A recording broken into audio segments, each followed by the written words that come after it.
Belt షాపుల నిర్మూలన ఎన్నడు? గల్లీ గల్లీకో బెల్ట్ షాపులు, మామూళ్ల మత్తులో ఎక్సైజ్ శాఖ అధికారులు. సారపాక, బోర్గం పహాడ్ గ్రామాలలో తనిఖీలు శూన్యం. అధికారుల అండదండలతోనే బెల్ట్ షాపుల నిర్వహణ జరుగుతుంది అని పలు ఆరోపణలు. సారపాక, బోర్గం పహాడ్ గ్రామాలలో రోజు రోజుకి పెరిగిపోతున్న వైన్ షాపుల అక్రమ మద్యం దందా. 18 సంవత్సరాలు నిండని వారికి కూడా మద్యం అమ్ముతున్నారు అని పలు ఆరోపణలు.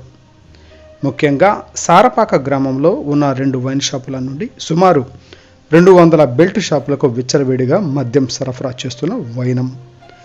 1500 రూపాయల నుండి 5000 రూపాయల వరకు డబ్బులు పంపిణీ చేసి తమ అక్రమ మద్యం దందాకు రూట్ క్లియర్ చేసుకున్న సిండికేట్ వారు.